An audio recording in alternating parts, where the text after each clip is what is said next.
nous voulons aborder ta parole.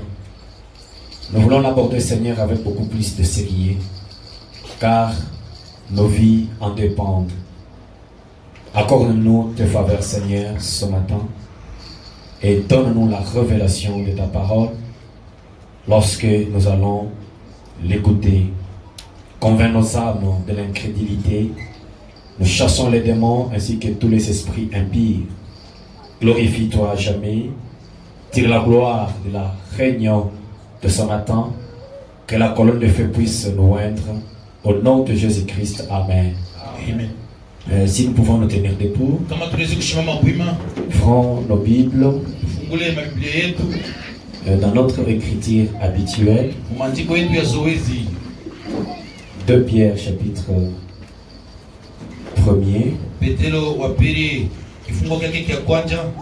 Ouvrez parce que je voudrais que nous puissions lire ensemble. Après 2 Pierre, nous allons ouvrir encore Matthieu chapitre 22.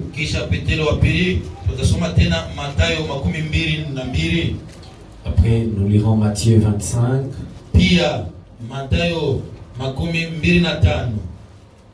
Après Matthieu 25, nous rentrons dans Matthieu 24.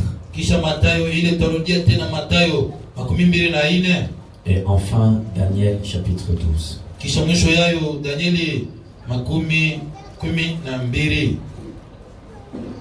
2 Pierre, le verset 19 du chapitre 1er. Tu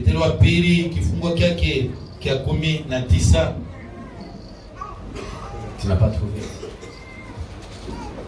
Ayez la Bible.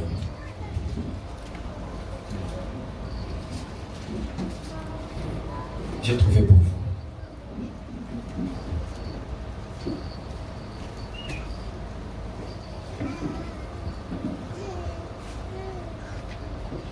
De Pierre chapitre 1er, lisons au verset 19.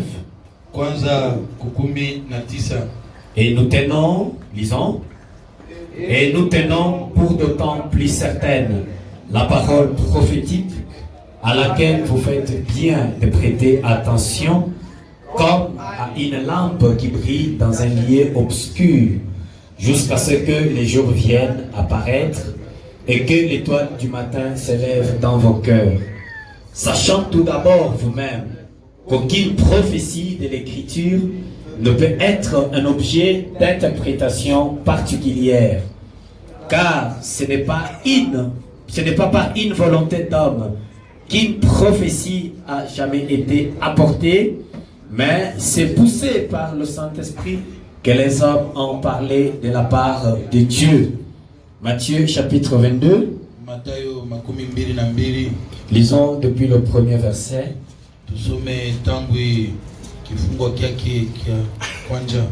Est-ce que tu as trouvé? Matthieu 22 depuis le premier verset. Jusqu'au verset 13. Jésus prenant la parole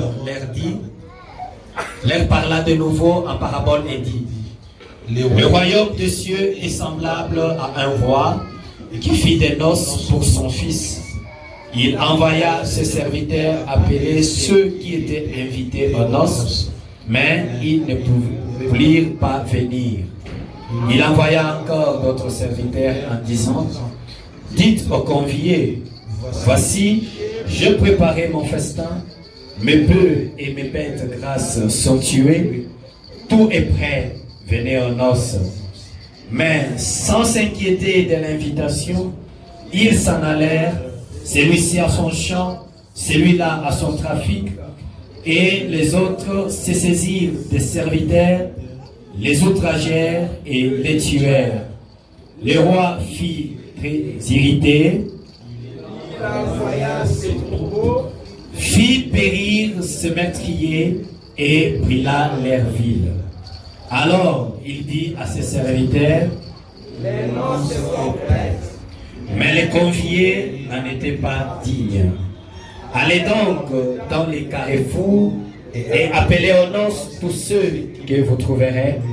Ses serviteurs allèrent dans le chemin, rassemblèrent tous ceux qu'ils trouvèrent, méchants et bons, et la salle de noces fut pleine de convives. Le roi entra pour voir ce qui était à table. Et il aperçut là un homme qui lui dit, mon ami, comment es-tu entré ici sans avoir de noces? Cet homme eut la bouche fermée. Alors le roi dit au serviteur, liez-lui le pied et les mains. Et jetez-lui ton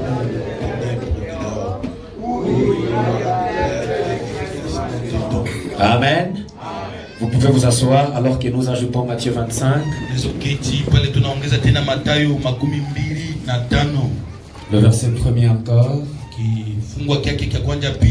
Jusqu'à 13. Lisons encore ensemble. Alors le royaume des cieux sera semblable à 10 vierges qui, ayant pris leur lampe, allèrent à la rencontre de l'époux. 5 d'entre elles étaient folles et 5 sages. Les folles, en prenant leur lampe, ne prirent point d'huile avec elles, mais les sages prirent avec leurs lampes de l'huile dans des vases. Comme les poutardés, toutes s'assoupirent et s'endormirent. Au milieu de la nuit, on cria, voici l'époux, allez à sa rencontre. Alors toutes ces vierges se réveillèrent et préparèrent leurs lampes. Les folles dirent aux sages, donnez-nous de votre huile, car nos lampes s'éteignent. Les sages répondirent, non, il n'y en aurait pas assez pour nous et pour vous. Allez plutôt chez ceux qui en vendent et achetez-en pour vous. Pendant qu'elles allaient en acheter, l'époux arriva, qui était prête, entrèrent avec lui dans la salle des noces et la porte fut fermée. Plus tard, les autres vierges vinrent et dirent, Seigneur, Seigneur, ouvre-nous. Mais il répondit, je vous l'ai dit en vérité, je ne vous connais pas. Veillez donc, puisque vous ne savez ni le jour ni l'heure. Matthieu 24. Le verset 21. Est-ce que vous y êtes?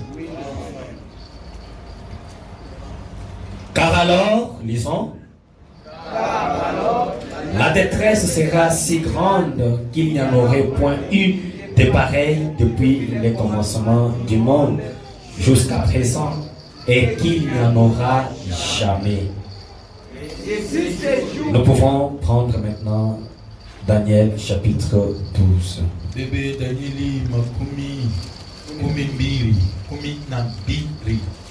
Daniel chapitre 12. Juste le premier verset. Mon interprète n'a pas encore trouvé. Ça est là. En ce temps-là, lisons ensemble. En ce temps-là se lèvera Michael, les grands chefs, les défenseurs des enfants de ton peuple, et ça sera une époque de détresse telle qu'il n'y en a point eu de semblable depuis que les nations existent jusqu'à cette époque. En ce temps-là, ceux de ton peuple qui seront trouvés inscrits dans les livres seront sauvés. Que Dieu bénisse la lecture de sa parole. Nous sommes en train de parler sur les événements prophétiques. Ici, nous abordons un autre sous-thème. Avant de parler sur les enquêtes, nous introduisons la grande tribulation. Mateso. Voilà, mateso kubwa. Dieu a réparti le temps de la grâce. Mungu aligawanya ile mawakati ya neema pour les gens des nations, ndio bantu ya mataifa, comme on les appelle, les païens, les non-juifs, un temps qui est subdivisé en 7 périodes.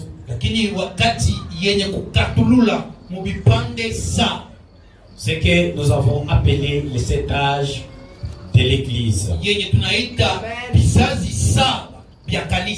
y a Éphèse, Smyrne, Pergame, Thyatire, Sardes, Philadelphie et Laodicée. Et Laodicée est le dernier de tous les âges de l'Église. C'est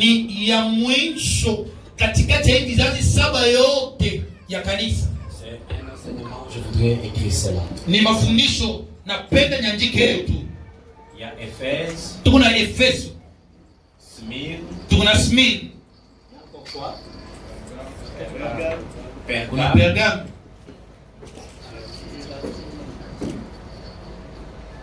Après il y a Thyatire,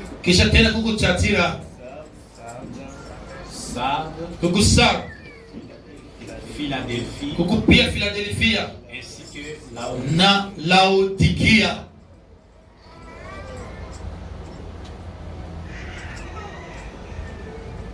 Ça fait 4 parties.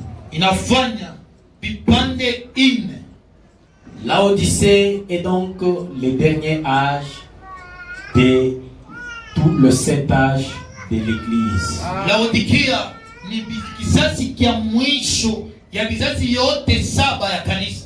C'est dans cet âge de Laodicée que l'enlèvement aura lieu. Et lorsque l'enlèvement aura lieu, l'épouse monte et sur la terre s'ouvre la période de la tribulation. Je voudrais que vous soyez attentifs. Et dans cet âge de Laodicée, c'est l'âge qui verra la résurrection des morts. Cet âge de Laodicée, c'est l'âge dans lequel s'accomplit 1 Corinthiens chapitre 15.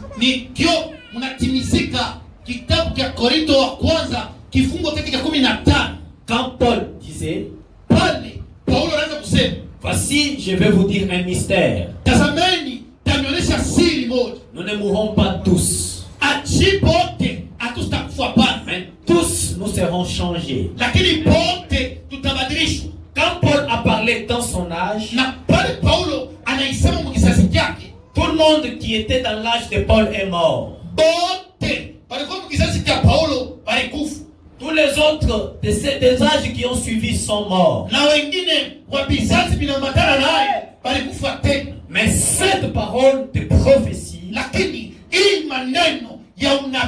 doit s'accomplir dans l'âge de la Odyssée. Amen. C'est dans cet âge ici qu'il y aura les gens qui ne passeront pas par la mort. Alors ne dites jamais que tous doivent passer par la mort et il n'y aura pas l'enlèvement. Ça, c'était pas un bon enseignement du message.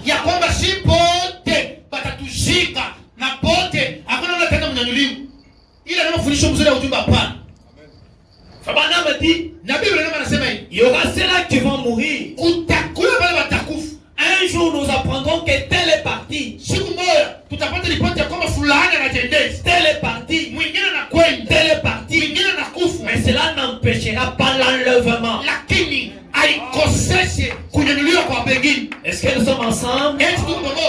L'enlèvement est réel. Et il doit avoir lieu.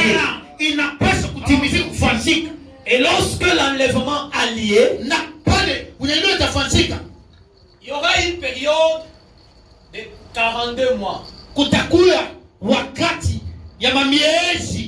12 wala kusema miaka 3 na kipande, ou 1260 jours, au 1260 jours, ou encore wala kusema tena un temps, wakati moja, des temps wakati wala mpikio mbili et la moitié d'un temps. na mpikio ya kipande cha kimoja. Pendant cette période Mwili wakati de tribulation, ya mateso, cette tribulation est chez les gentils. lakini ile hiyo mateso inafasiri kwa watu wa mataifa, C'est-à-dire le temps de la grâce est fini. kusema wakati yao ya neema inamalizika. Sur le trône, c'est la fumée. Pakiti ya enzi moshi iko napanda, Les sangs qui intercèdent ne plus. damu ile inaweza kudai haiko tena. C'est à ce moment-là, Ni pale tele l'épouse est déjà partie. bibi harusi aliyoenda. Dieu ouvre la dernière moitié de la dernière semaine d'Israël. Lakini Mungu anafungula kipande kia wiki ya mwisho ya Israeli, J'ai mis la dernière partie kipande kia mwisho de la dernière semaine ya mwisho ya wiki d'Israël. ya Israeli. Parce que le temps d'Israël Njoo wakati ya Israeli est réparti en 70 semaines. inagawanya muma juma 17. Ce sont les semaines prophétiques. Ni hii majuma ya unabii, Et je vais y revenir. na tarudia pote Dans les semaines prophétiques là, na mwile majuma ya unabii Israël a déjà consommé 69,5. Israeli asa kulamo asa kuikaliamo majuma 69 na masiku 5. Il reste 3 ans et demi. Kuna mabakilia miaka 3 na kipande, 3 ans et demi. miaka 3 Pour na que kipande, l'histoire de la rédemption ndio hadithi ya ukombozi puisse être bouclée. tuimalize baichape. Lorsque l'épouse monte, Pale bibi harusi anapanda, elle est enlevée. ananyanyuliwa, Elle est appelée comme Jean a été appelé dans Apocalypse chapitre 4. anakualika sawa vile Yohana alikualika Ufunuo 4, Monte ici. pandia mbele wa huku. Et quand Jean est monté Na pale wana unapanda sur la terre, hapa chini, c'est la tribulation chez les gentils. fujo, mateso kwa watu wa mataifa, Chez les gentils. kwa watu wa mataifa. Et pendant cette période ici, Mwili wakati yenyewe hii ça sera l'appel des 144 000. ndio yenyewe kutakuwa kupaswa injili wala kuita kwa 144,000 ya Israeli, 144 000 juifs. 144,000 ya watu wa Israeli wala Wayuda. Amen. Amen. Je voudrais que vous soyez très attentifs. Napenda mutege mashikio. 1 Corinthiens chapitre 15, Wakorintho wa kwanza kifungo kile 15 le verset 51. kistari kile cha 51. Voici, Tazameni, je vous dis un mystère. na nimeeleza siri moja. Nous ne mourrons pas tous, Hatusi takufa si bote, mais tous, lakini bote nous serons changés. tutabadilisha. C'est dans cet âge Ni mwa hii kizazi que cette parole de prophétie mwenye hii neno ya unabii doit s'accomplir. inapaswa kutimizika. Maintenant écoutez, Sasa mshikie. Frère me dit, Nabii Branham anasema hivi, donc tenez-vous tranquille. mkaleni kimya. 18 mai 57. 18 Mai 1957. Oui frère, Ndiyo ndugu, l'un de ces jours, mmoja ya hii masiku ce vieux monde va se tenir tranquille. hii dunia ya kuseka hii itakaa kimya. L'un de ces jours, Masiku kiloko humu, le temps va s'arrêter net. lakini wakati tasimama mpaka. Écoutez Dieu parler. Nasikieni Mungu anasema, Vous vous arrêterez à un moment. wakati mmoja hivi utasimama. Les roues de ta vie doivent s'arrêter un jour. Pumuzi wala maisha yako itaisha.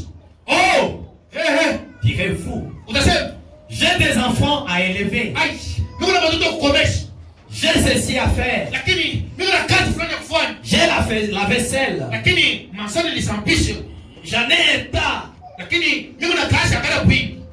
Ces choses doivent se faire. Hivi vitu vinapaswa kutimizika. Tenez-vous tranquille une minute. Kaa mbele kimya saa moja. Tenez-vous tranquille une minute. Kaa kimya mbele saa moja. Laissez Dieu parler. Na acha Mungu aseme. Il fera quelque chose pour vous. Na atakutendea kitu fulani. L'un de ce jour, Mmoja hii masiku il parlera atasema et le soleil ne tournera plus. na jua haitazunguluka tena wala itaangaza tena. Il parlera Atasema et la lune ne donnera plus de sa lumière. na mwezi haitaangaza tena usiku. Oui, Ndio, frère. ndio ndugu. Un jour, Siku moja je vais prêcher mon dernier sermon. tahubiriaka mahubiri yangu ya mwisho. Un jour, Siku moja j'offrirai ma dernière prière. tatoa wala itakuwa ni maombi yangu ya mwisho ya kuomba. Et j'ouvrirai cette vieille Bible pour la dernière fois. Na tafungula hii Biblia ya tamani kwa mara ya mwisho. Et chaque roue de mon corps mortel que voici s'arrêtera. Na kila mpumuzi, kila saa ya maisha yangu hii itasimama. Mais en ce temps-là, Lakini mwa ile wakati hiyo je monterai sur Sion taenda tapanda kusiona pour vivre pour toujours avec lui. juu niishi milele naye. Paragraphe 41. Kifungo kyake kya 41. J'étais en train de lire 40, maintenant j'ai dit 41. Naanza kusoma 40 hapa, naanza kusoma 41. Je préférerais avoir cela Tapenda niwe na ile plutôt que n'importe quoi d'autre que je connais. kuliko nipata vyovyote vile vile sikuyua mimi sikuwa na. Je me demande ce soir, moi je dirais ça. Lakini usubuhi kwa leo najiuliza, Si vous aimeriez laisser toutes les agitations de votre esprit, kama unaweza kusimamisha kupapasa kwako kote kwa mawazo, la confusion, mvuruko mkitu, tout ce qui est dans votre esprit, vyote vimo mawazo yako. si vous aimeriez vous tenir tranquille, Kama unaweza kuikalisha mawazo kimya, tenez-vous tranquille ce matin. ikalisha mawazo mbele hapo usiku wa leo, Ça. ika kimya, uikalishe ushukie mbele Pour vous tenir juste tranquille quelques minutes na ikala ko kimya saa ndogo, et laissez Dieu vous parler. na mwachie Mungu akuzungumze nao. Voir s'il ne vous dit pas que vous êtes en erreur. Na nakuona kama yeye Mungu atakuonyesha kwamba yuko mkosi. Oh, direz-vous, Unasema hey, je suis membre de l'église, mimi niko member wa kanisa, de la même église que ma mère autrefois. lakini mkanisa ya zamani, kanisa cha mama mai. Cela n'a rien à faire avec la chose. Kanisa ukwe member mkanisa kwa mama yako aisaidie kukindu. L'enfer Adesio sera plein de membres d'église. utakuwa member wa kanisa ba mingi sana kibole mwadesi. Ceux qui vont en enfer, Benye batakwenda mwadesi. ce n'est pas seulement les athées. Haina pa wale wanakanaka Mungu hapana. Ce n'est pas seulement ceux-là qui ont rejeté Jésus. Haina pa wale wanasimama ya Mungu tunajia kwa mtu pembeni. Mais ceux qui ont en enfer, Batakwenda mwadesi tena. ce sont les gens Ni hawa bangi qui, comme nous allons le lire dans Apocalypse 12, sasa somo Ufunuo 12 qui se sont laissés entraîner, lakini banasoweya banaingia mkisema qui se sont laissés entraîner banajiachilia na mafundisho fulani par la quête de Satan. na kupitia mukila ya shetani. La quête de Satan, qu'est-ce? Na mukila shetani nini? Ah, nous allons voir cela. Tutayo L'enfer Hades sera plein itajaziwa mute de membres d'église.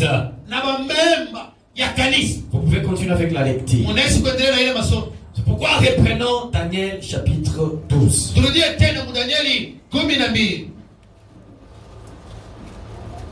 Moi, je suis déjà habitué avec ma vieille Bible ici. J'ouvre directement, je suis sur Daniel. Misha mnobele Biblia yangu tu kama nafungula tu mara kwa niko penye pale mimi natafuta. Est-ce que toi tu as trouvé? Ai wapi? Le premier verset. Kifungo kile cha kwanza.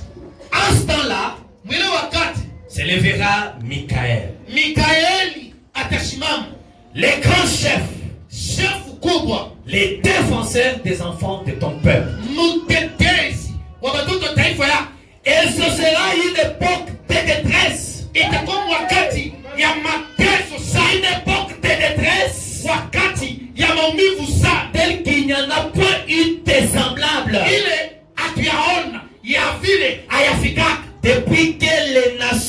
existe jusqu'à cette époque.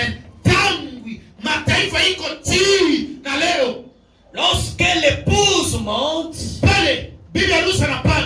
le temps qui va commencer pour l'appel de 144 000, ça sera une époque de grande détresse. Une époque de grande détresse telle qu'il n'y en a jamais eu. Depuis que les nations existent. C'est pourquoi Pierre nous a dit, pour un événement prophétique, vous feriez mieux d'être attentif comme une lampe qui brille dans un lieu obscur. Daniel dit, en ce temps-là, s'élèvera Michael, le grand chef, les défenseurs des enfants de ton père. Quel peuple? Ce n'est pas les gentils. Les peuples de Daniel, les juifs. Mais pendant ce temps ici, du côté des nations, une des grandes détresse. Une grande désolation. Tel qu'il n'y en a pas eu de semblable depuis que les nations existent jusqu'à cette époque. Quelle époque? Lorsque l'épouse est prise dans l'enlèvement et que Dieu referme les temps de la grâce, il commence à appeler les 144 000 juifs. N'attendez pas ce moment-là. Étroite est la porte. Le 1er mars 59. 1er mars 1959. Écoutez très très bien. Ce sont de petites instructions, mais qui doivent vous construire.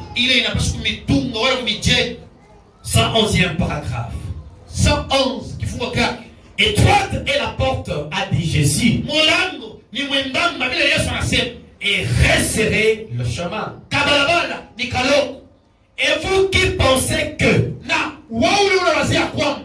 des millions qui pensez que vous êtes méthodiste, baptiste, presbytérien, pentecôtiste, entreront. Même les gens des tabernacles. Alors nous sommes des millions, nous entrerons. Vous serez les types en ce jour-là.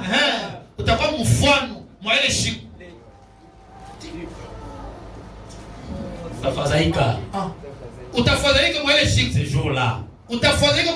Jésus a dit, beaucoup viendront et se mettront à table dans le royaume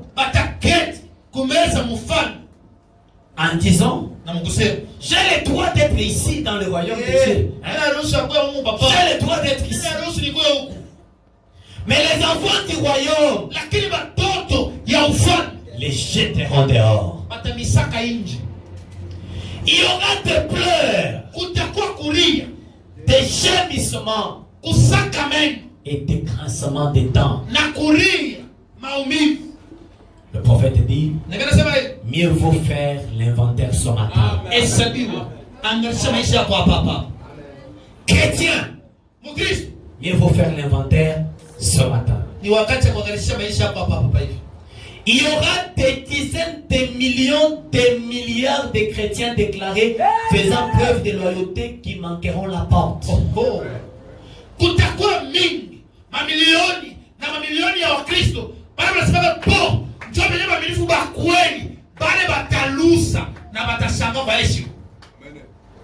On dit que sur la terre, il y a environ 7 milliards d'habitants. Le prophète dit 2 milliards manqueront la porte ce jour-là. Soyez attentifs aux événements spirituels. Soyez attentifs aux événements prophétiques. Prenons Apocalypse 12. Commençons. Si on peut m'aider avec un chiffon là, le chiffon est là. Apocalypse chapitre 12. Parce que Pierre nous a dit, veuillez bien d'être attentifs aux événements prophétiques. Comme à une lampe qui brille dans un lieu obscur. Nous avons vu ce que Dieu devrait révéler à Abraham. Cacherai-je à Abraham? Nous avons vu ce que Dieu devrait révéler à Abraham avant la venue du Seigneur. Mais écoutez, je vais être très attentif. Ce sont des petites instructions. Apocalypse chapitre 12. Commençons depuis le premier verset, on s'arrête d'abord à 4. Ouvrez vos Bibles. Les gens disent que nous, les gens des tabernacles, nous ne lisons pas la Bible. En réalité, la Bible est notre livre à nous. C'est à nous que la Bible a été envoyée. C'est nous qui pouvons mieux la comprendre. Apocalypse chapitre 12. Depuis le premier verset jusqu'à 4. Écoutez. Un grand signe Paris dans le ciel. Une femme enveloppée du soleil et la lune sous ses pieds et une couronne de 12 étoiles sur sa tête. Si vous remarquez très bien, cette femme elle est différente de la femme d'Apocalypse 17. Apocalypse 17, elle est appelée la grande prostituée. Mais celle-ci d'Apocalypse 12, elle a une couronne de 12 étoiles. Elle-même enveloppée du soleil. Et la lune sous ses pieds. Le soleil n'est rien d'autre que le Seigneur Jésus-Christ. Cette femme d'Apocalypse 12, elle est environnée, enveloppée du soleil. Souvenez-vous, on a vu une vision par un frère. Il a dit, frère Bana, j'étais vu là-haut, prêchant dans le soleil. Le soleil n'est rien d'autre que le Seigneur Jésus-Christ. Cette femme, elle est enveloppée du soleil. C'est Jésus qui l'enveloppe. Avant prêchant dans le soleil. La lune sous ses pieds. La lune c'est la loi. L'ombre des choses à venir. Et le soleil typifiait aussi la grâce.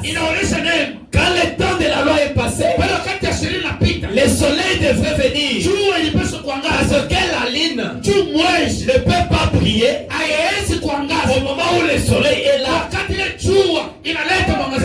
le soleil vient, la lune disparaît. Quand la grâce apparaît, la loi est abanie. Gloire soit rendue au Seigneur. Jésus-Christ, il est l'accomplissement de la grâce et de toute la loi. Jésus a accompli tout l'Ancien Testament. Et son épouse doit accomplir le Nouveau Testament. Dites gloire au Seigneur. Et cette femme a une couronne de 12 étoiles sur sa tête. 12 étoiles. C'est les 12 apôtres. Parce que cette femme devrait être appelée par le ministère de Malachie 4. Malachie 4 nous ramène à la foi apostolique. Le message de Frère Branham, ce n'est pas un nouveau message. Le message de Frère Branham, c'est le message biblique et toutes les vérités cachées dans la Bible qui sont révélées dans ce temps de la fin. Le message a pour soubassement l'enseignement des 12 apôtres. Ce que les apôtres ont prêché, c'est ce que nous prêchons. Les apôtres ont prêché la divinité suprême. Nous croyons la divinité de Jésus. Il n'y a qu'un seul Dieu. Le chef suprême. Son nom c'est le Seigneur Jésus-Christ. C'est ça la foi des apôtres. Les apôtres ont baptisé au nom du Seigneur Jésus. Nous devons baptiser au nom du Seigneur Jésus-Christ. Parce que c'est que Pierre a appelé, c'est que plutôt Matthieu a appelé Père. Pierre l'a appelé Seigneur. C'est que Matthieu a appelé Fils. Pierre l'a appelé Jésus.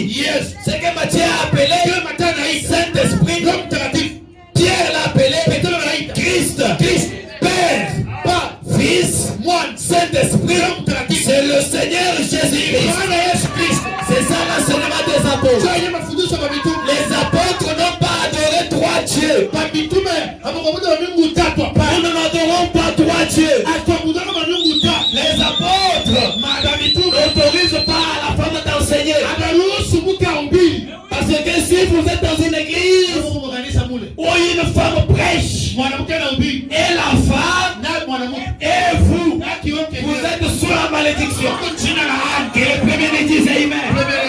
Que le premier dise Alléluia. Oui mes chers frères, nous ne croyons pas dans de nouvelles choses.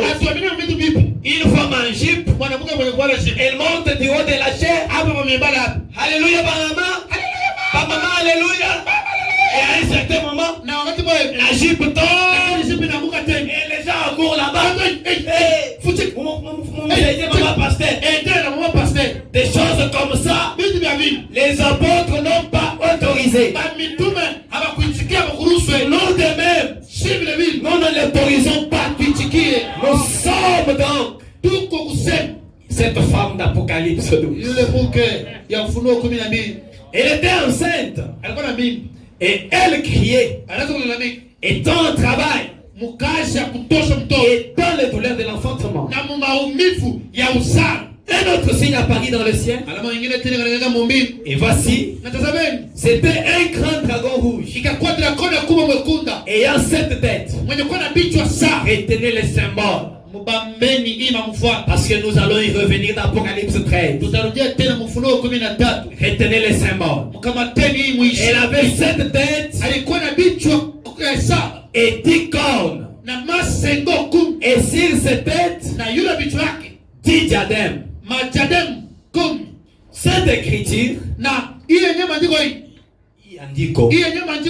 a une double application.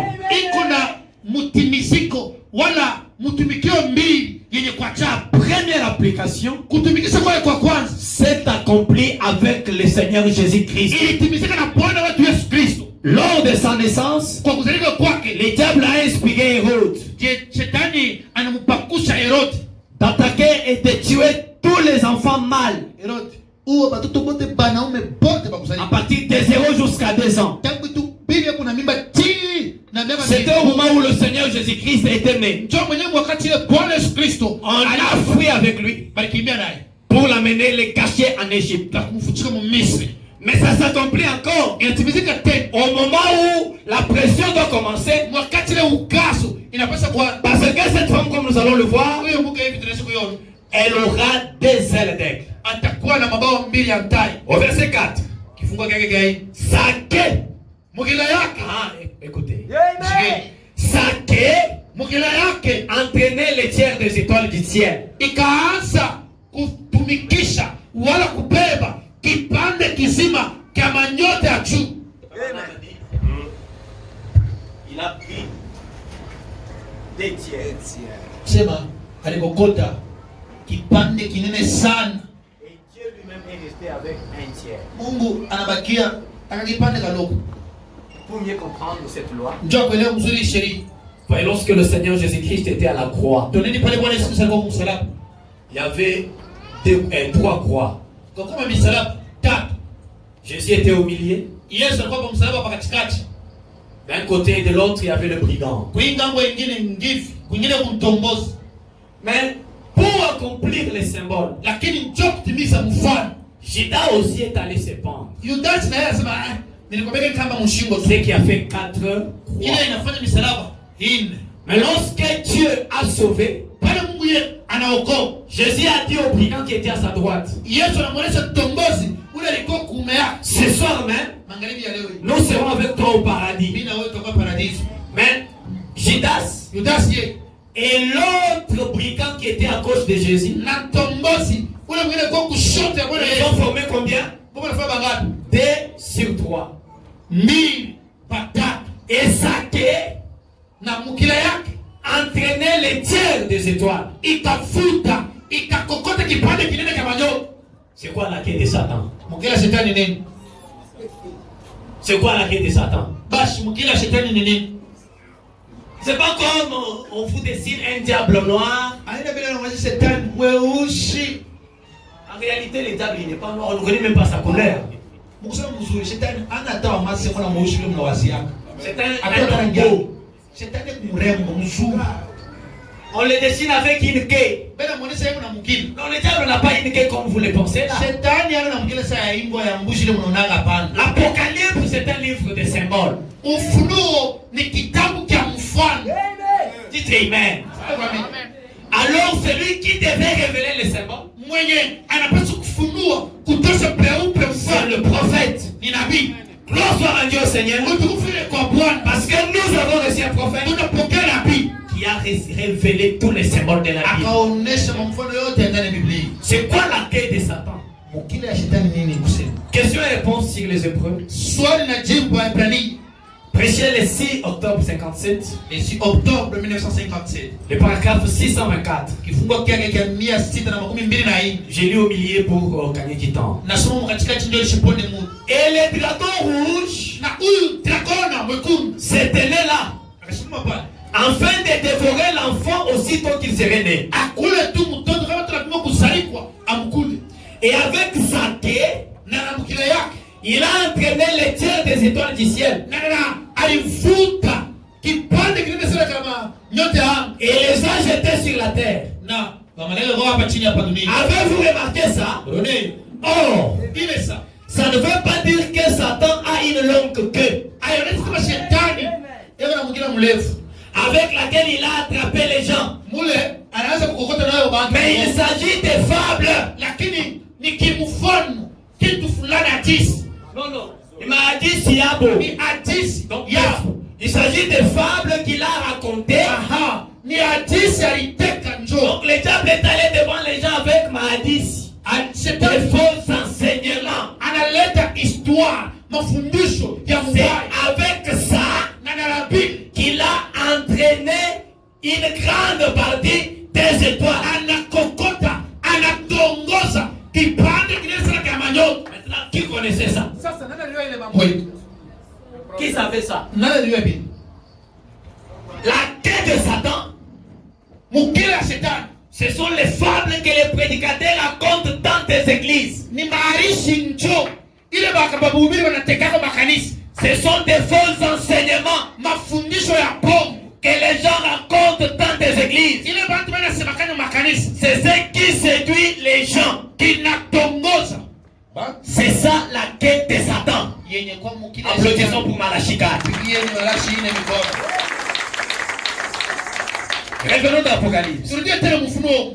Zaché entraînait les tiers des étoiles du ciel. Lakini mukila yake ikavuta kipande kinene kya manyota ya mbingu Et les jetait sur la terre. na kuitupa hapa chini pa dunia. Le dragon s'étend devant la femme qui allait enfanter. Na dragona akasimama mbele ya mke ule alipaswa kuzaa. afin de dévorer son enfant juu akule mtoto yake. lorsqu'elle aurait enfanté. Pale huyu mke atazaa. Au verset 5 et 6. Tano na sita kifungo kiangalia kistari kia. Elle enfanta un fils Akazala mwanaume qui doit paître toutes les nations avec une verge de fer. ule anapaswa kutawala na kuongoza ile nchi yote mzima pa dunia na mkondo yake. Et son enfant fut enlevé vers Dieu Na huyu mtoto akalilia kaenda kwa Mungu et vers son trône. na kwa kiti yake. Écoutez, Shikieni au verset 6. kukistari kile kia sita.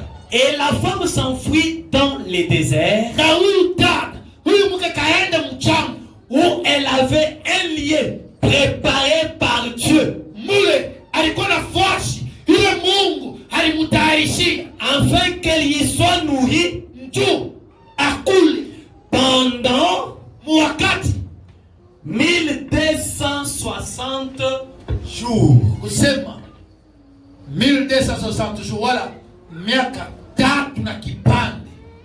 1260 jours, Hii mashiko 1260 jours ne les calculez pas selon les calendriers romains. tushihesabiwe tushibalule kufuatana kalenda hii tuko nayo ya Baromi hii. Parce que selon le calendrier romain, Kufuatana kalenda ya Baromi il y a des mois qui ont 31 jours, kama miezi ile iko na mashiko 11 30 jours, mashiko 13 29 ou 28 jours. kama siku nyingine wala 28. Mais selon le calendrier prophétique, Lakini kufuatana na kalenda ya unabii chaque mois kila mwezi n'a que 30 jours. iko tuna mashiko 13. Est-ce que l'église nous sommes ensemble? Kanisa tuko pamoja. Maintenant, si vous prenez les 1260 jours, Ukabeba hii mashiko 1260 vous les divisez par chaque mois combien? 30 jours. kaigawanya Ça vous donne combien? itamipa ngapi? 42 mois. Itamipa majuma 42. Maintenant, si vous prenez les 42 mois, Ukabeba hii majuma 42 vous les divisez par 12. ukaigawanya ku 12. Parce que chaque année a 12 mois. Kila mwaka iko na miezi Si 12. vous les divisez par 12, Ukaigawanya kwa 12 ça vous fait 3 ans et demi. itakaburia miaka 3 na kipande. C'est que la Bible a dit Kile Biblia inasema un temps, wakati mo 2 temps manyakati 2 et la moitié d'un temps. kipande kia wakati. Est-ce que jusque-là c'est clair? Mpawazi La femme sera retirée, mke ata bebe s'enfuit dans le désert na kupelekwa mchana où elle avait un lieu préparé mwenye alikuwa na force bali mtaishi par Dieu kwa Mungu pour afin qu'elle y soit nourrie njoo akuliwe pendant 1260 jours. miaka 3 na kipande. Mes chers frères et sœurs, Bakumungu watoto yangu nous irons au ciel tutakwenda kumbingu uniquement pour la fête. ndio akulia tu furahi. Le ciel, ce n'est pas notre terminus qui t'aimait. Mbingu inafanya tushuhudia hapana msema mimi. Le ciel, ce n'est pas notre terminus. Mbingu inafanya tushuhudia hapana. Nous irons au ciel Tutaenda mbinguni au souper de noces kwa kula tu pendant 3 ans et demi. miaka 3 na kipande. Le prophète dit, Na mimi nasema hivi. il y aura des grandes tables Kwa mameza minene sana. étalées sur des milliers de kilomètres. Lakini wanaikanisha makilomita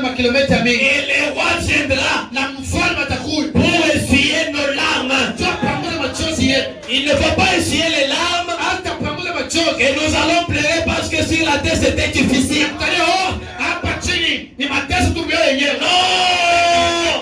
On n'aura pas le souvenir de ces choses-là. Hatutakuwa tena ukumbusho ya mateso hapa chini. On n'ira pas pleurer au ciel Kumbiwa tutali yako. pour que Gabriel vienne essuyer nos larmes. Ndio Biblia inasema nyambaza. Qui est Gabriel pour venir essuyer nos larmes? D'ailleurs, Paul Adam dit, Gabriel, Amen. c'est un ange Ni malaika. qui était envoyé chez les Juifs. Ule Mungu atatuma kwa Bayuda. Gabriel n'est jamais envoyé chez les nations. Abayatumia haka watu wa mataifa Gabriel ata.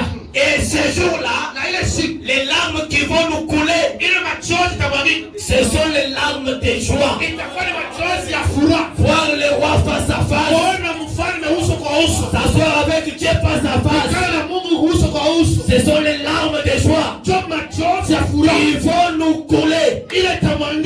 Alors mon frère, ne manque pas cet événement. Ne manque pas cet événement. Soyez affermis par l'enseignement. Écoutez, au verset 13. Toujours dans Apocalypse 12. 13 et 14. Quand le dragon vit qu'il avait été précipité sur la terre,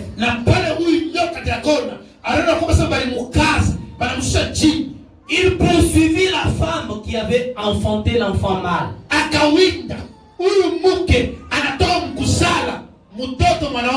Écoutez, et les deux ailes du grand aigle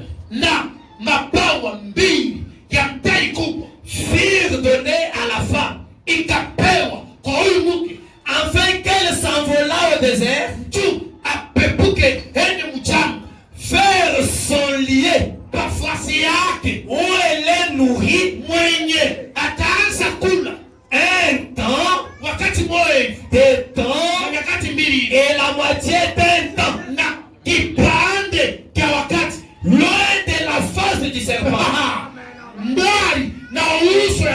Elle sera accueillie dans un endroit où elle est nourrie un temps, des temps et la moitié d'un temps, loin de la face de la frère. Mais écoutez, ici il est dit les deux ailes furent données à la femme. Est-ce que l'église vous êtes là? Pourquoi les deux ailes d'aigle? Revenons à notre tableau. Vous voyez? Au ciel, il y a 4 êtres vivants.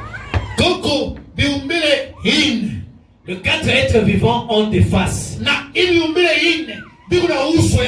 Le premier a la face d'un lion. Le deuxième a la face d'un bœuf. Réveillez la sœur qui est en train de somnoler là-bas. Le troisième a la face d'un homme. Le quatrième a la face d'un aigle. Quand vous lisez Apocalypse 12, il n'est pas dit qu'il donna à la femme la force du lion. Ou alors la force du bœuf. Pour travailler. Il ne lui est pas dit non plus, il donna la force d'un homme. Ou la sagesse d'un homme. La Bible est claire. Les deux ailes d'un grand aigle furent données à la femme. Pourquoi seulement les deux ailes d'un grand aigle? Parce que c'est dans l'âge de la Odyssée. Qu'est-ce qui arrive? Église, soyez attentifs. Est-ce que nous sommes là? Qu'est-ce qui arrive? Dans le premier âge de l'église, ne soyez pas étonnés. Si vous lisez dans les sons, le prophète classe les 7 ans de l'église en 4 parties.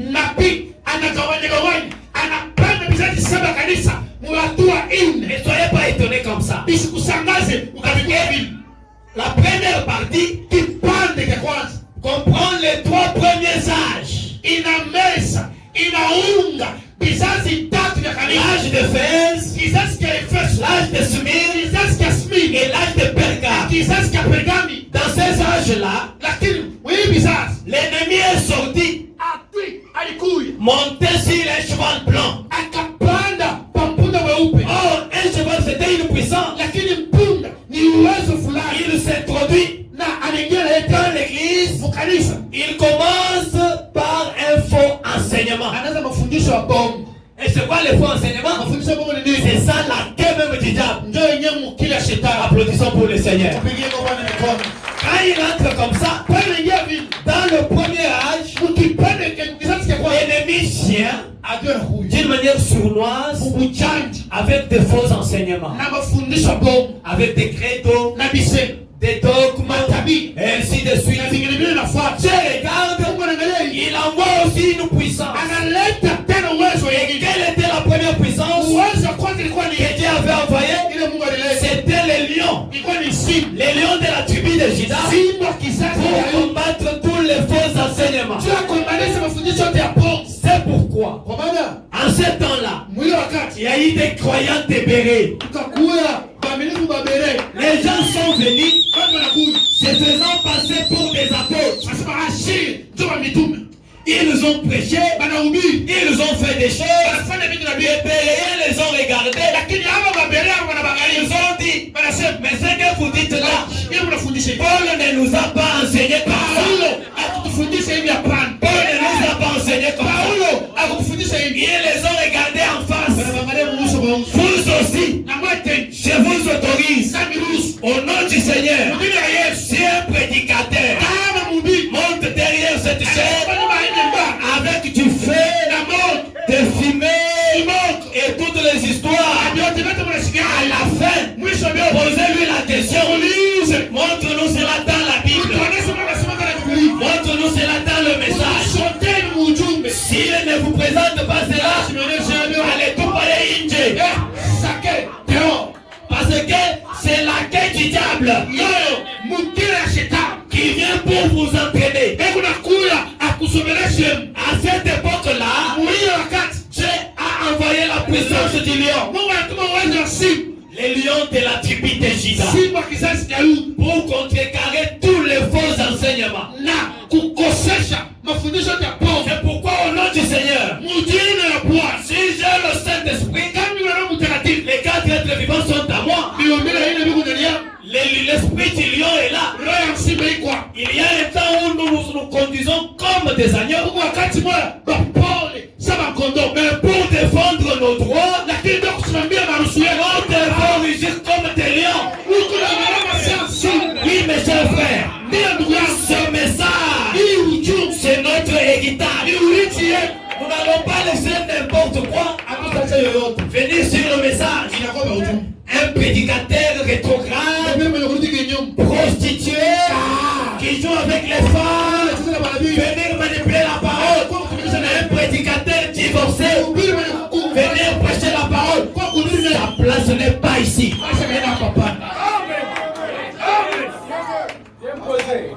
Disons la parole telle qu'elle est. Aujourd'hui, nous voyons des divorcés en train de manipuler la parole. Ils n'ont pas le droit de manipuler la parole. Je le dis encore et avec force. Un divorcé n'a pas le droit de manipuler la parole. Non, j'avais eu des enfants tel part. Viens rester dans les bancs. Écoute frère Obed de prêcher. Un divorcé. Et les gens sont toujours là derrière. Frère, C'est à quel genre de cirque? Laisse ce genre de choses. Vous pensez que nous, on peut consacrer toute notre jeunesse pour des choses comme ça? C'est l'esprit du lion qui nous fait rugir.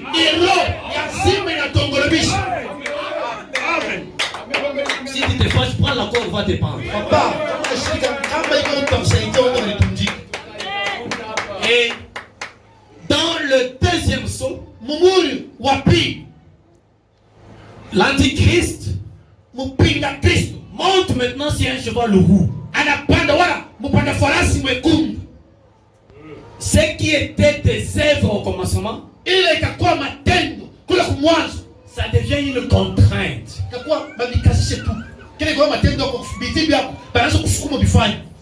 Non, ce qui a commencé comme Ève, comme doctrine. Maintenant, ça devient une contrainte. Nous croyons ceci. Si tu ne crois pas, tu n'as pas le droit. On commence à imposer. On impose. Et Dieu envoie un autre être vivant, une autre puissance. C'est la puissance du peu. Je suis en train d'y aller comme ça parce que je vérifie le temps. Je vais vous libérer. Vous pouvez lire ça dans le 5e psaume. La puissance du peu. Et la puissance du peu, ça vient dans le 2e psaume. Avec comme âge l'âge de Thyatire.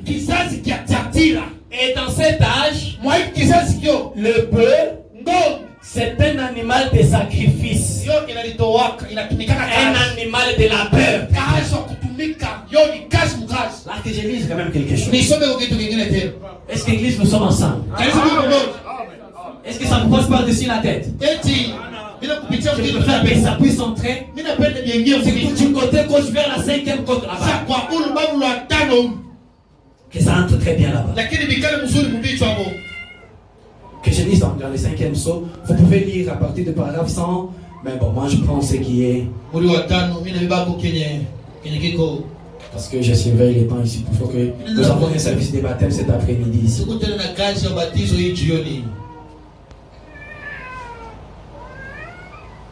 Bon, 126. 5e psaume. Or, il est ça. Le deuxième qui est sorti pour les combattre, c'était l'être vivant semblable à un bœuf.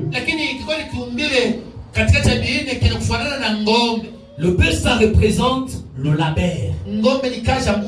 Une bête de labeur.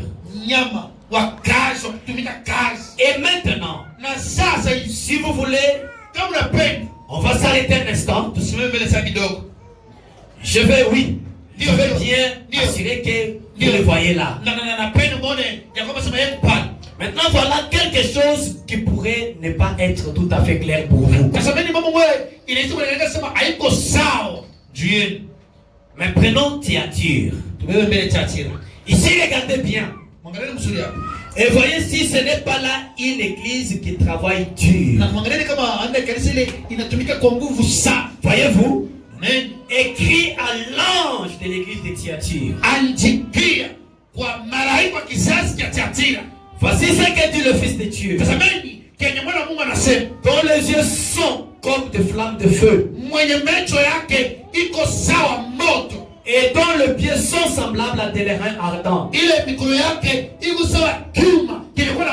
Je connais tes œuvres. Vous voyez, on voit là qu'à l'âge de Thyatire, une fois que l'Antichrist a pris pied, et que l'âge de Thyatire est arrivé,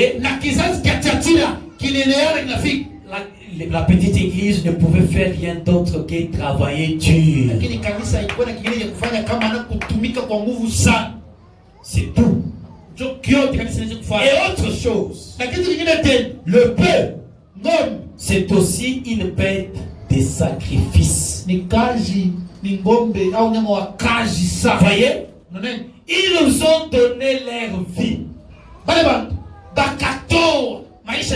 Tout à fait spontanément. Pendant l'âge des ténèbres. Pendant ces 1000 ans où le catholicisme a gouverné le monde,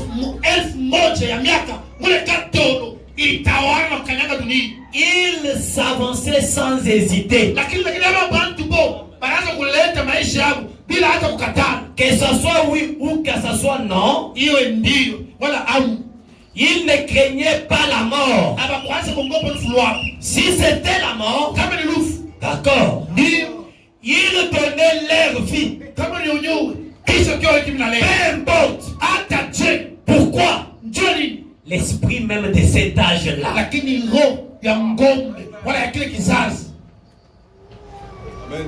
Hébreux chapitre 11. Ebrania kifungo chake cha 11. Je vais voir si mon interprète va trouver facile. Hébreux chapitre 11. Ebrania kifungo chake cha 11. Depuis le verset 35. Tangu kistari chake cha 13. Moi, c'est ça va. Et vous voyez ça va plutôt. Voilà. Hébreu, c'est celui-là. Hébreu, nous captons l'Ancien Testament. Ah, j'étais dans le Nouveau Testament. Lisez la Bible. Vous savez la Bible. Frère, lisez la Bible. Vous savez la Bible. Que Dieu bénisse l'école de dimanche. Mungu abariki shule ya mjumbe. Parce qu'un enfant de l'école de dimanche de premier ne va pas chercher Hébreu dans l'Ancien Testament.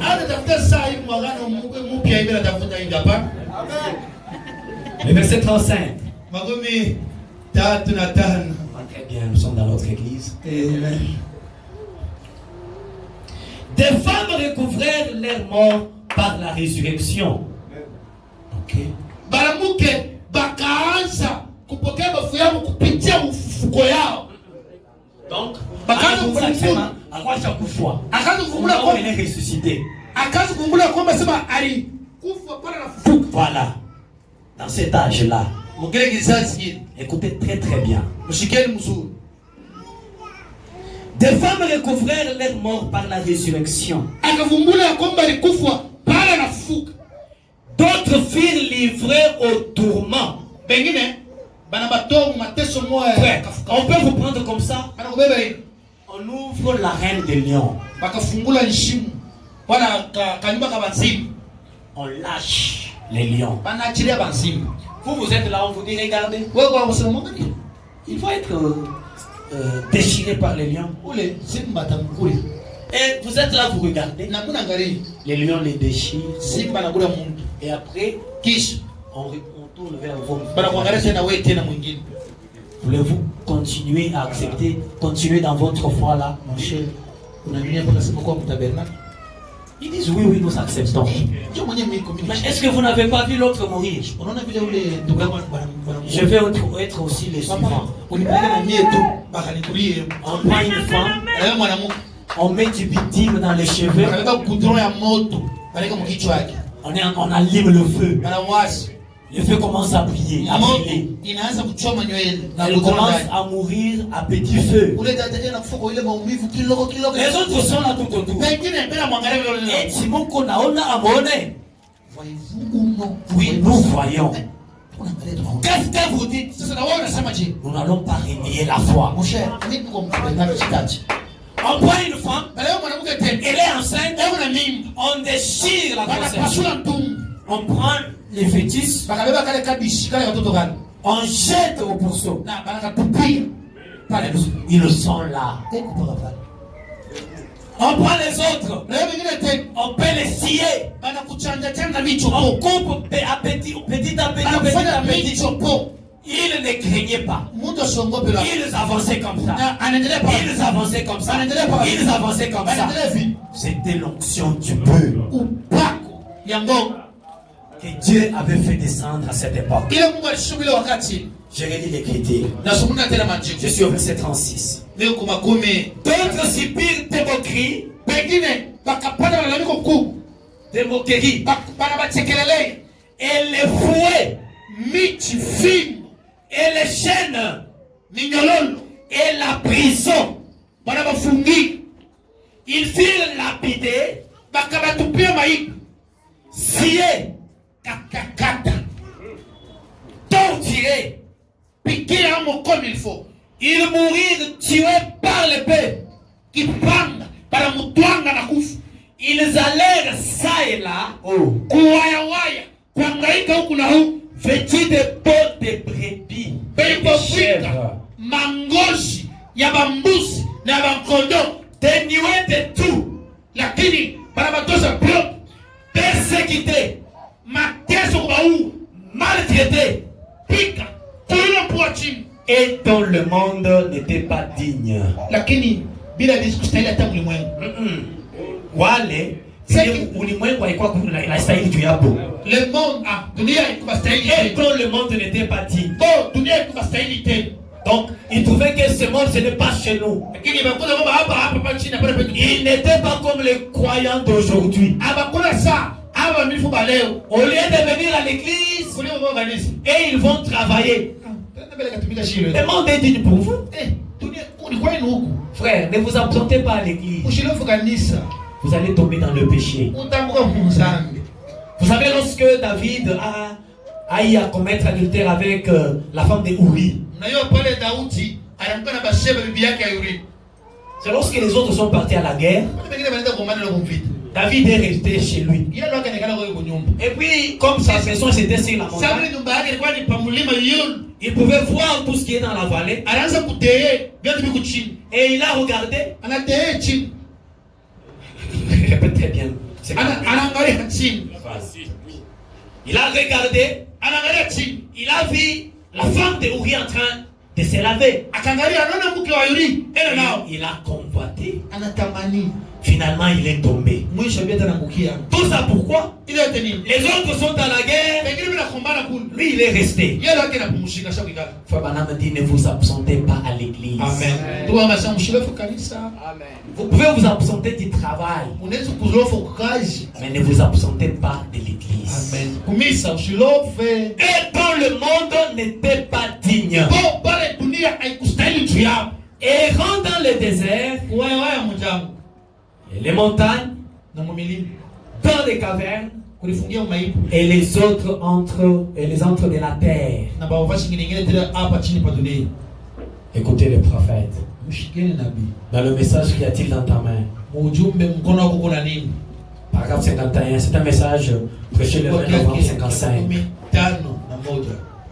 Je lis au milieu là-bas. Ne vous attendez pas à avoir un lit fleuri d'aisance. Frère, moi je ne vous prêche pas que tout, quand vous devenez chrétien, tout devient facile pour vous. Si je vous dis ça, je vous mens.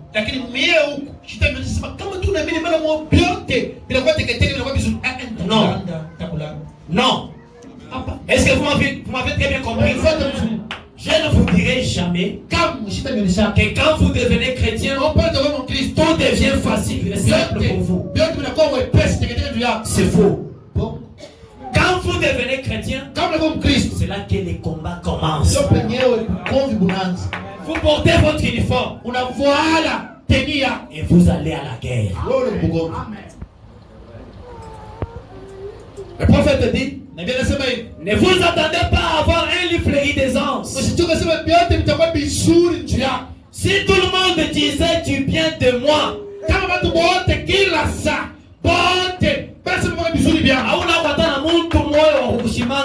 pas une personne qui peut parler du mal. Et que tout allait bien pour moi, que je n'avais pas de problème, ni de preuves, je retournerai à l'autel.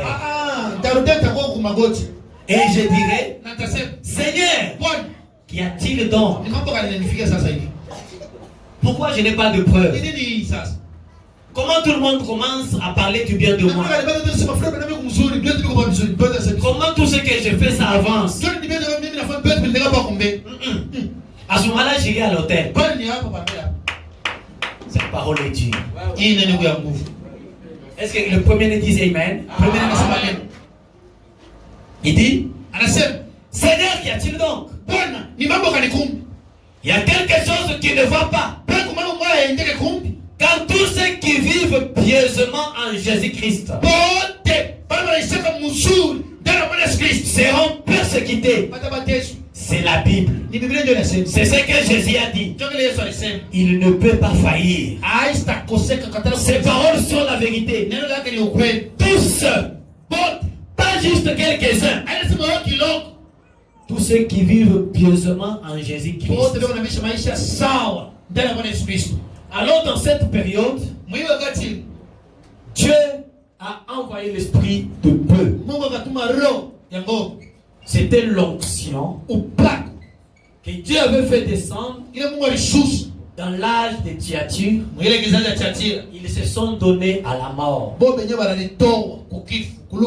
Mais dans notre âge ici, Nous n'avons pas reçu l'esprit du peu pour nous donner à la mort. Dites Amen. Dans notre âge, il y a un autre esprit. Et dans les âges qui ont suivi, ça de Philadelphie, Dieu a envoyé l'esprit de l'homme.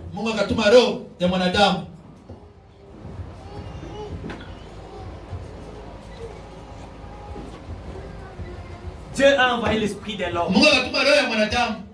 Lorsque l'Antichrist est venu monter sur le cheval noir, ça c'est le troisième sceau. Frère, est-ce que tu comprends maintenant les sceaux? Ça c'est le troisième sceau. Et le cheval noir, l'Antichrist a commencé à faire payer des prières. Ils ont créé des histoires comme le purgatoire. Quand quelqu'un meurt pécheur, vous n'êtes pas en enfer, vous êtes dans le purgatoire. Il faut payer de l'argent. On va dire une messe pour vous. Et puis la prière vous fait sortir du purgatoire pour vous amener dans le paradis. Sans oublier que le paradis lui-même a été supprimé. Frère, tout ça pour voir, il a fallu les yeux de l'aigle.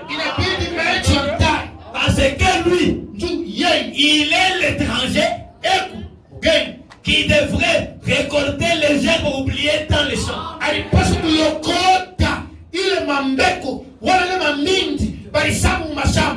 Gloire soit rendue au Seigneur. Et ils ont pris le pain. Ils ont dit c'est ça le corps du Seigneur.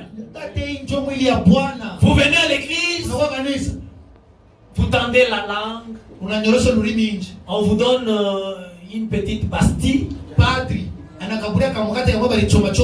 Et lui-même il prend le vin, il boit. Et il vous dit c'est ça le sang de Jésus.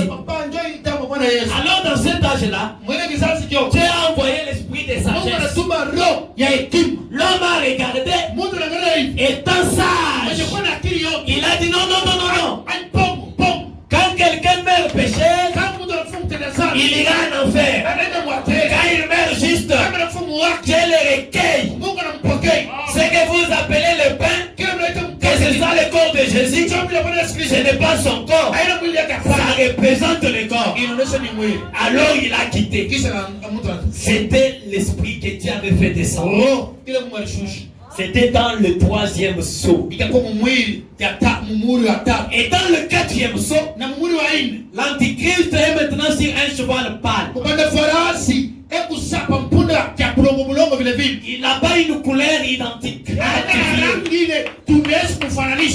Il a réuni toutes les trois couleurs. La couleur blanche, la couleur rouge et la couleur noire. Il est maintenant sur le cheval pâle et il porte un nom. Il s'appelle la mort. Mais Christ aussi porte un nom. Il s'appelle la parole. Et dans cet âge, il est à la fin.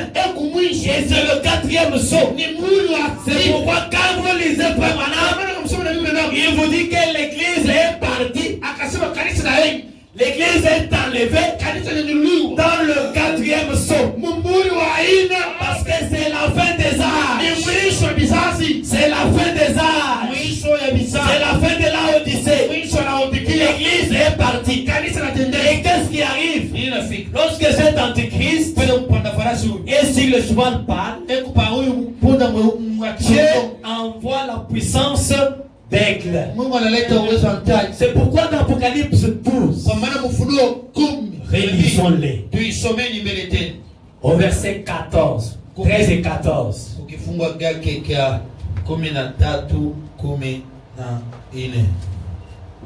Apocalypse chapitre 12.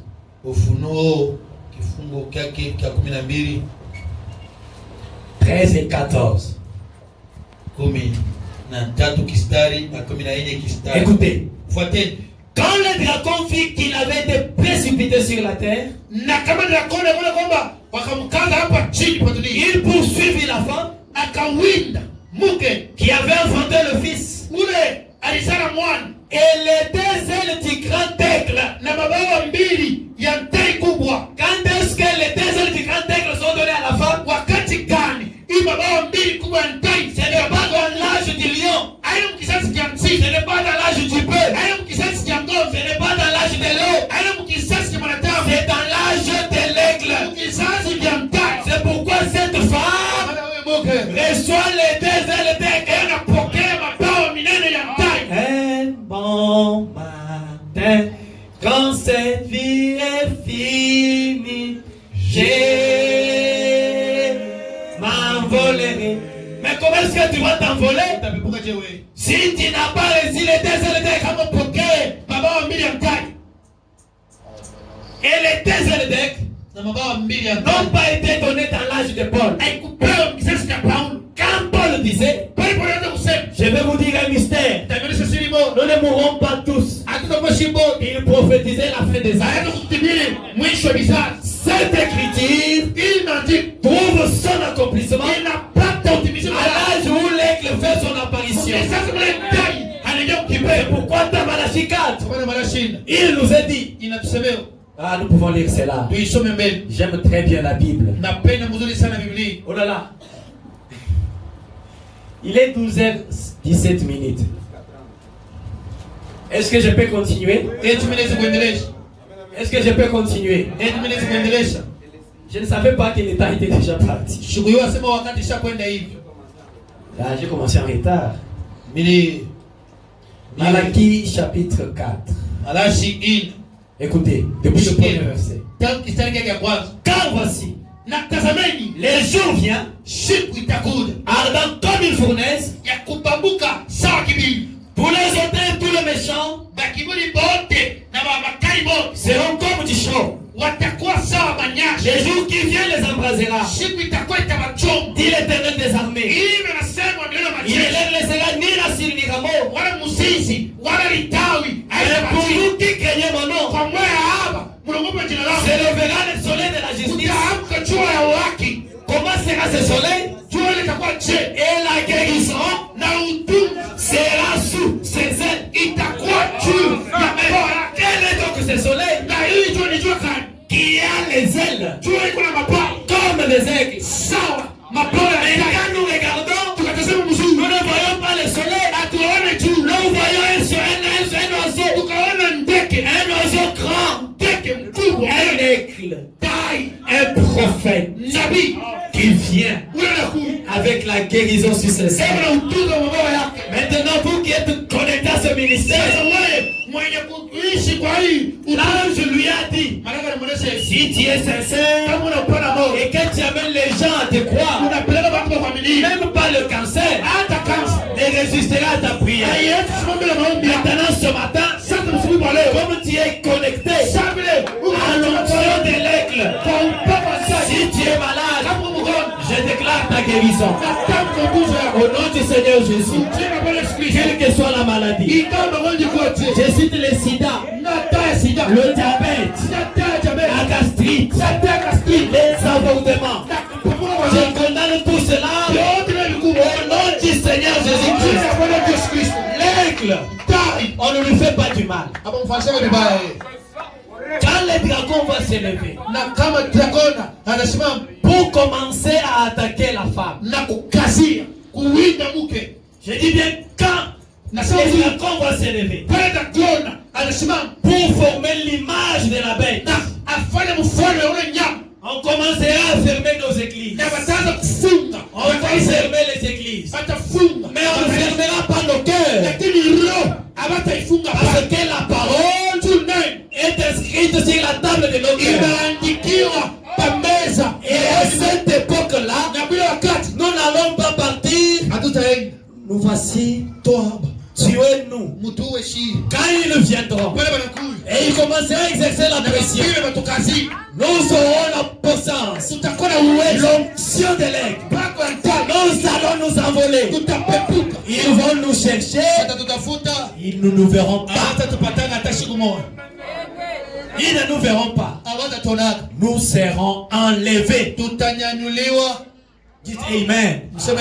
Qui croit qu'il sera enlevé avec moi? Que Dieu vous bénisse. Nous avons reçu l'onction de l'aigle dans cet âge. Maintenant, abordons la tribulation. Parce que je n'ai pas encore commencé la tribulation. Abordons-la. Matthieu chapitre 22. Je suis en train de sauter beaucoup de choses. Il y a encore beaucoup de pages ici que je dois expliquer. Matthieu chapitre 22. Commençons au verset 10. Je voudrais que vous soyez très attentifs. Matthieu 22, 10. Est-ce que vous y êtes? Nous pouvons lire ensemble. Lisons. Ses serviteurs allèrent dans les chemins, rassemblèrent tous ceux qu'ils trouvèrent, méchants et bons, et la salle des noces fut pleine de convives. Le roi entra pour voir ceux qui étaient à table, et il aperçut là un homme qui n'avait pas revêtu un habit de noces. Il lui dit: mon ami, comment es-tu entré ici sans avoir un habit de noces? Cet homme eut la bouche fermée. Alors le roi dit au serviteur: liez-lui les pieds et les mains et jetez-les dans les ténèbres du dehors, où il y aura des pleurs et des grincements des dents. Amen. Cette histoire nous parle des soupers de noces, qui est l'invitation à l'enlèvement, et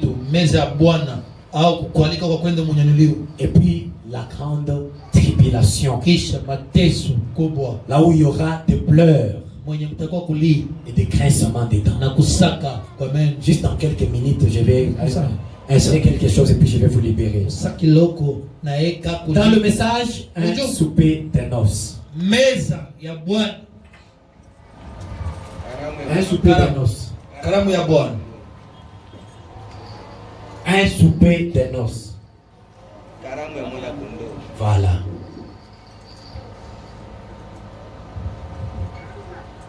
Paragraphe 52 et 53. Je voudrais que vous soyez attentifs ici. Eh bien, quand toutes les robes étaient données,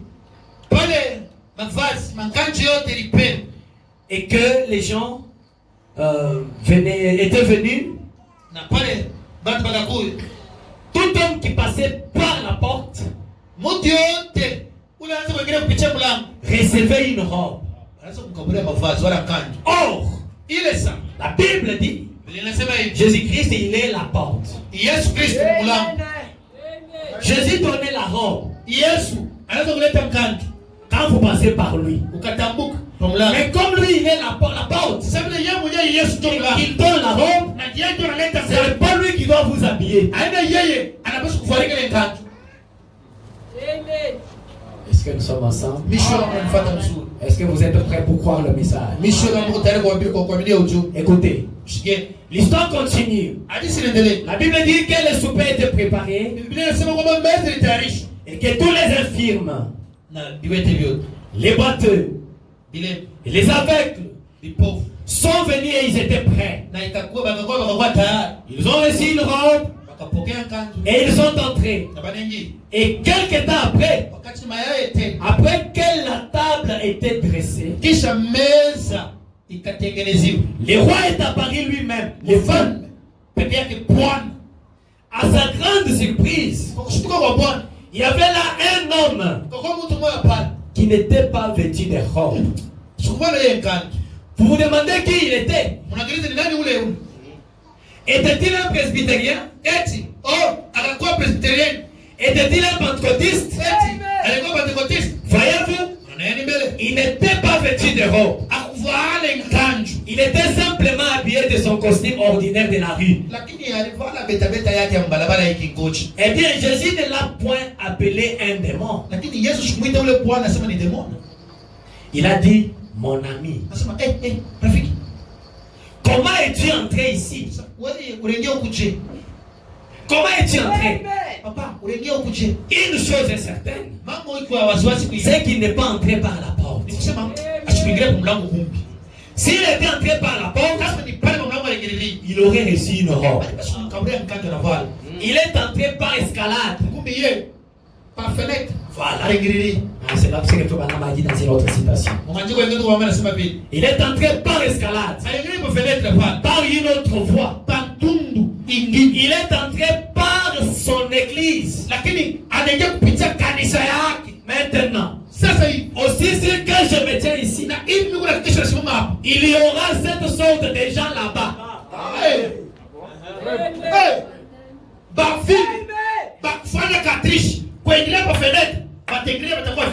Au lieu de suivre la voie tracée, parce que le premier vous êtes là.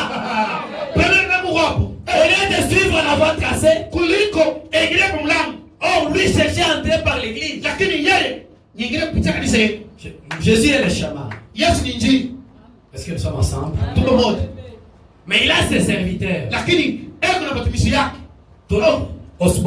Tony Isabelle a fait un songe. Il cherchait le chemin du ciel. Et en cherchant le chemin du ciel, il est allé voir son pasteur. Pasteur, j'aimerais aller au ciel. Montre-moi le chemin.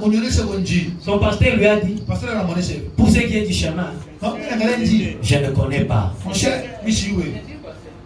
Mais il était quand même sincère.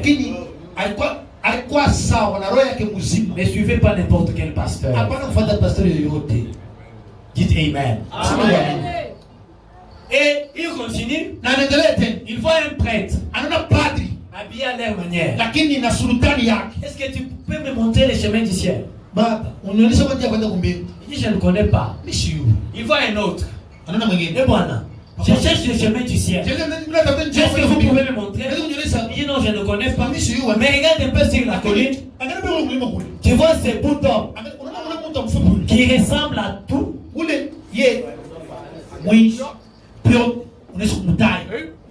Sauf à un prédicateur. Il pouvait ressembler à un fermier. Il pouvait ressembler à un électricien. Il pouvait ressembler à un cow-boy. Il pouvait ressembler à tout. Mais pour ceux qui étaient restés prédicateurs, ils ne s'habillaient pas de leur manière. Et quand Tony Isabelle s'est approché, les bouts d'homme, c'était Frère Branham. Il dit, Frère Branham, montre-moi le chemin du ciel. Il dit, ah bon? Tu cherches le chemin? Non, le chemin c'est Jésus. Je vais te montrer. Il commence à marcher avec lui.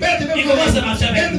C'est ça l'histoire. Tu as dit, cet homme ici, au lieu de passer par le chemin, il veut passer par son église.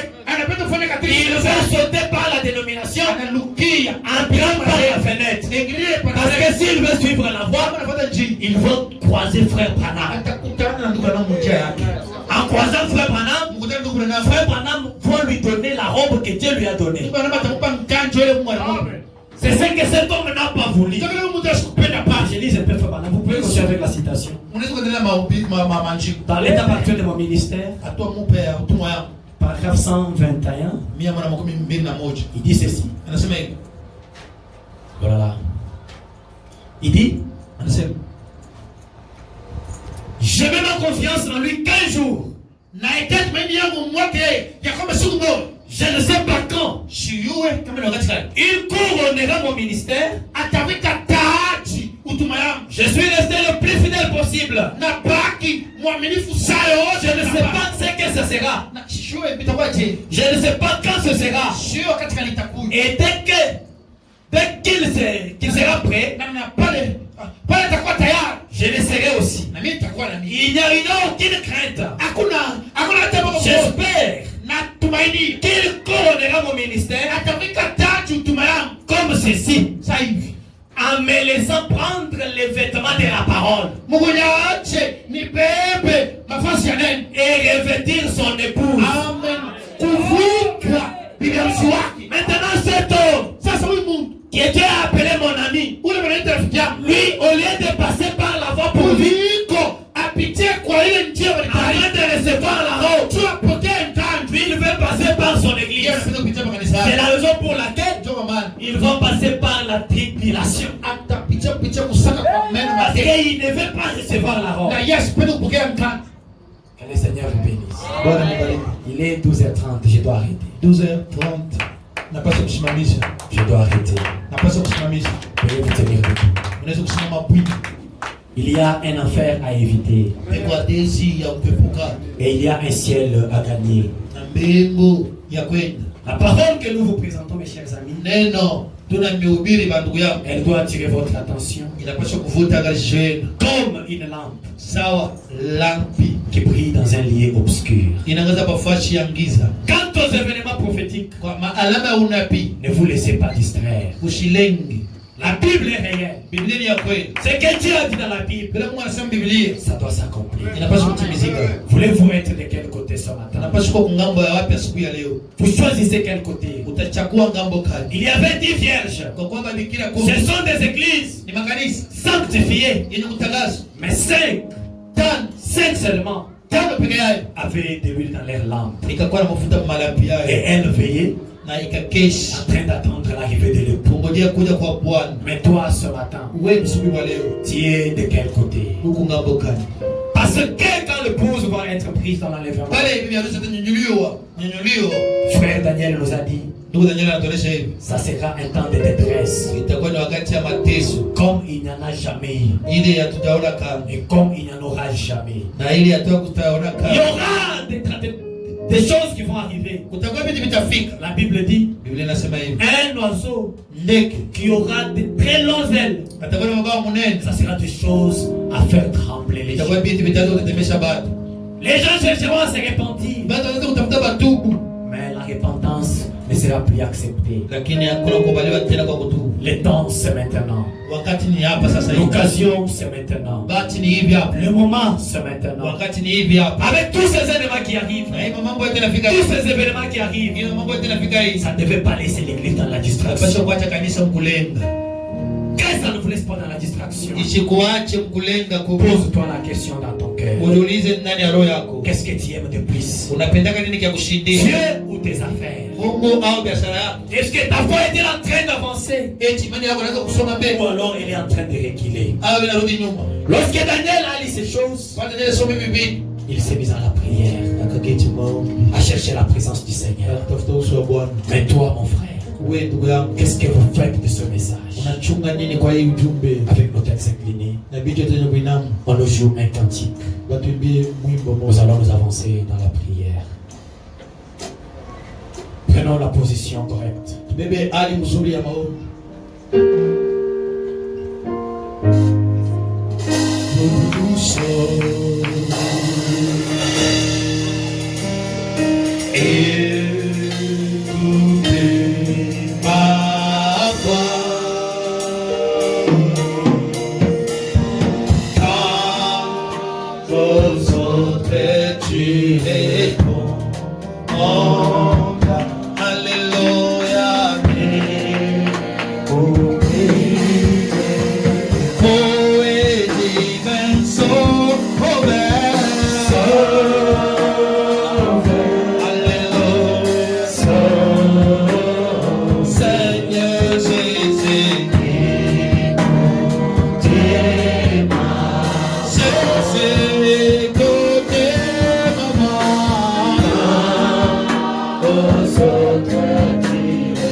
Demandez au Seigneur.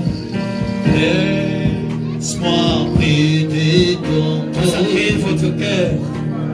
et grâce. Trouves-tu et plus à genoux, c'est tout à la contribution. Je suis bien, c'est que